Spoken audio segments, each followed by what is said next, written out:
নমস্কার। সত্যমঙ্গল ইউটিউব চ্যানেলের সকল দর্শক এবং শ্রোতা বন্ধুদের জানাই আন্তরিক শ্রদ্ধা ও ভালোবাসা। আজ আমরা এই ভিডিওর মাধ্যমে পরম পূজ্যপাদ শ্রীমৎ স্বামী অদ্ভুতানন্দজি মহারাজের কথা থেকে আলোচনা করব। অপূর্ব একটি গুরুত্বপূর্ণ বিষয়ের উপর আলোচনা করেছেন মহারাজ।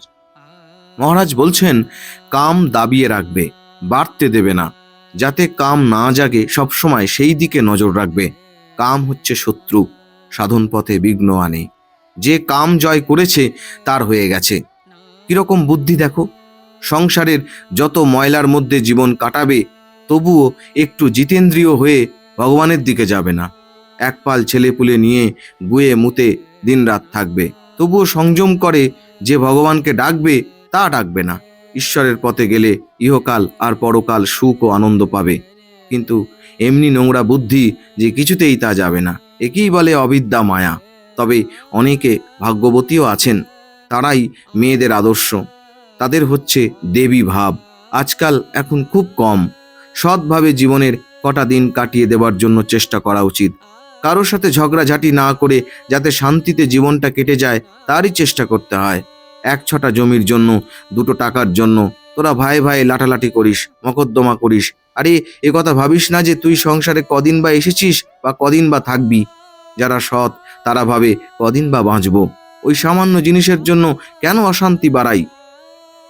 আমি সংসারে যখন এসেছিলাম তখন কিছুই নিয়ে আসিনি, আর যখন যাব তখনও কিছু নিয়ে যেতে পারবো না।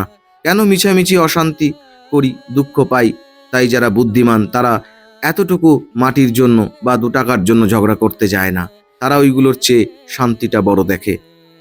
ভোগ যত বাড়াবে ততই বাড়বে, আর যত কমাবে ততই কমবে। আর ভোগ যত করবে ততই অশান্তি বাড়বে। ভোগ প্রবৃত্তি কখনো শান্তি দিতে পারে না, সুখ দিতে পারে না।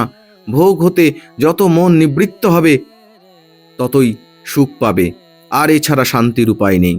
ইঞ্জিনিয়ার বাবুর শরীর গেছে, বড়ই দুঃখের বিষয়। আমি তো আগেই তোমাকে বলেছিলাম যে এ শরীরের কিছুই ঠিক নেই, কখন থাকে কখন যায়। তাই বলেছিলাম যে টাকা জমাক। কতগুলো নাবালক ছেলে মেয়ে আছে, বুড়ো মা আছে, আবার একটি মেয়ের বিয়ে দিতে হবে। তুমি বলছো কিছু টাকা আছে, যা হোক এরকম করে চলে যাবে। তা যাই হোক, তার জামাই ভূ যেন দেখাশোনা করে। তুমি আমার নাম করে লিখে দাও। ইঞ্জিনিয়ার বাবু সৎ লোক ছিলেন, কাঁচা পয়সার মায়া ত্যাগ করতে পেরেছিলেন। যে কাঁচা পয়সার মায়া ত্যাগ করতে পারে সে কি কম লোক? পয়সার জন্য লোকে কি না করছে। সে যা হোক, সৎ লোকের কোনো কালই কষ্ট হবে না, ঠিক। তুমি বড় লোকের ছেলে, মহাজন, টাকার কোনো অভাব নেই। যদি সৎভাবে জীবনটা কাটিয়ে দিতে পারো তাহলে তোমার দ্বারা অনেক গরিব দুঃখীর কল্যাণ হতে পারবে, ভালো ভালো কাজ করতে পারবে। কিন্তু একবার বদ খেয়াল হলে আর বাঁচোয়া নেই। তোমার দ্বারা অপরের কল্যাণ তো হবেই না, বরং অকল্যাণ হবে। তাই বলছি, ধনী সাবধান। ঠাকুর একজনকে জিজ্ঞাসা করলেন, তোর কি স্বাদ হয়? সে বললে, একটি ছেলে যেন হয়। তখন ঠাকুর বললেন, দূর শালা, এত সন্দেশ রসগোল্লা খাওয়ালাম, সব বাজে হয়ে গেল। দেখ একবার মায়ার খেলা। অত ধর্মকথা শুনেও তার চৈতন্য হলো না। বিয়ের বিষয়ে বাপ মার ছেলেকে স্বাধীনতা দেওয়া উচিত। এই তো সংসার দেখছো, এই আমাদের আয়। যদি তোমার ইচ্ছে হয় বিয়ে করতে পারো। এইভাবে ছেলেকে সংসারের সব অবস্থা বুঝিয়ে দেওয়া উচিত। ছেলে রোজগারি না হলে বিয়ে দেওয়া ঠিক নয়। 20-25 টাকা রোজগার করাকে রোজগার বলা চলে না। ওতে তার নিজের পেট ভরবে না অপরকে কি খাওয়াবে? 2-4 জনকে অনায়াসে খাওয়াতে পড়াতে পারে যখন, এমন অবস্থা হবে তখন বিয়ে দেওয়া ভালো। আর বাপ মার অগাধ সম্পত্তি থাকে তো, তাহলে বিয়ে দিতে পারো, কারণ সেখানে অন্ন বস্ত্রের অভাব নেই। যেখানে তার অভাব সেখানে 2-4 হাজার টাকার লোভে কখনোই বিয়ে দেওয়া ঠিক নয়। যার সংসারে কষ্ট আছে সে উপযুক্ত ছেলেকে তা বেশ করে বুঝিয়ে দেবে। তাতেও যদি সে বিয়ে করে তবে বাপ মার পক্ষে বাঁচোয়া। ছেলে আর তাদের দোষ দিতে পারবে না। দেখো না, এদিকে নিশ্চিন্ত মনে দুবেলা দুটো খেতে পায় না, কিন্তু টাকার লোভে ছেলেকে বিয়ে দিয়ে আরো দুঃখ কিনে নিয়ে আসে। মনে ভাবে ওই টাকাটা পেলে সংসারে কিছু কষ্ট দূর হবে, কিন্তু হিতে বিপরীত হয়ে যায়। তার আবার বছর বছর ছেলে হতে থাকে, তখন আরো কষ্ট বেড়ে যায়। নিজের বুদ্ধির দোষেই এই দুঃখ। চোখের সামনে অমন হাজার হাজার ঘটনা নিত্য দেখেছে, কিন্তু বিবেক বুদ্ধি নেই। তাই নিজে আবার তাই করছে আর দুঃখে ভুগছে। শোনো শোনো নিত্যানন্দ ভাই, সংসারী জীবের কোনো কালে গতি নাই। মহাপ্রভু চৈতন্যদেব বলতেন। এ কথা বর্ণে বর্ণে সত্য। ঠাকুরও বলতেন খুব সাবধানে ওদের সঙ্গে মিশতে হয়, সংসারীদের সঙ্গে কথাবার্তা বলতে হয়। ওরা সোজা সরল কথা বলতে জানে না, দিনরাত কপটতা প্রবঞ্চনা নিয়ে থাকে। সে স্বভাব কি আর ইচ্ছা মতো ত্যাগ করতে পারে? তাই স্থান কাল বিচার করে বলো, তাও পারে না। আর পারবেই বা কি করে? সে বিচার বুদ্ধি নেই। তবে সব সংসারী কি অমনি? তা নয়। এমন সৎ সংসারী আছে যাদের দেখলেও পুণ্য হয়। ছেলে হলেই তো হয় না, বাঁচাই হলো প্রধান। এই তো মাইনে পাও, তাতে যদি বছর বছর ছেলে হয় খেতে দেবে কি? ঠাকুর বলতেন, দু একটা ছেলে হবার পর ভাই বোনের মতো থাকবি। অল্প ছেলে হলে তবু দুমুঠো পেট ভরে খেতে পাবে, ভালো মন্দ পড়তে পারবে। কিন্তু অনেকগুলো হলে তার হয়ে ওঠে না। যার অনেকগুলো ছেলে মেয়ে অথচ কম মাইনে, সে তো ভেবে ভেবে মারা যায়। আর ছেলে মেয়েগুলো অযত্নে না খেতে পেয়ে মরে যায়। এ তো অসংযত ভোগের ফল। সদাই চিন্তা, কি করে খাওয়াবো, কি করে মেয়েগুলোর বিয়ে দেব।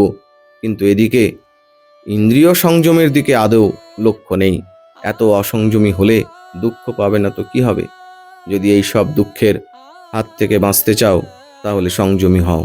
সংযমী হলে খেয়ে পড়ে আনন্দ করে যেতে পারবে, আর নিত্য অভাব লেগে থাকবে না। ছেলে মেয়েগুলো যদি শিক্ষা না পেল, মানুষের মতো মানুষ না হলো, ভালো করে খেতে পড়তে না পেল, তো কি হলো? তাদের মানুষ করাটাই হলো আসল। রোজ রোজ থিয়েটার দেখা বাড়ি খারাপ। ওতে আসক্ত হয়ে অনেকে উচ্ছন্নে যায়। এখন তোমাদের যুবক বয়স, এই সময়টা বড় খারাপ। যে ঠিক থাকতে পারলে সে তো বেঁচে গেল। থিয়েটারে যে কিছু ভালো নেই তা বলছি না, ভালো অনেক আছে, শিখবার জিনিস আছে। কিন্তু ভালো মন্দ বেছে নেওয়ার শক্তি কজনের আছে? অত প্রলোভনের জিনিস সামনে, হ্যাঁ, মন বেটা পাজি, যত বোঝাও না কেন সে সেদিকেই দৌড়াবে। তাকে রোকবার শক্তি কজনের আছে? তাই প্রলোভনের কাজ হতে দূরে থাকাই ভালো। তোমাদের আপনার মনে করি বলেই বলি। রাস্তার লোককে কি বলতে যাই? তুমি যে গরিব বেশ বুঝতে পারছি, কিন্তু আমি তার কি করতে পারি? বলছো 3-4টি ছেলে হয়েছে, অর্থাভাবে সংসার চলে না, তা আমি কি করব? আমি সাধু, আমার কাছে সোনা করার বিদ্যে শিখতে এসেছো? তা বাপু, আমার তো সব জানা নেই।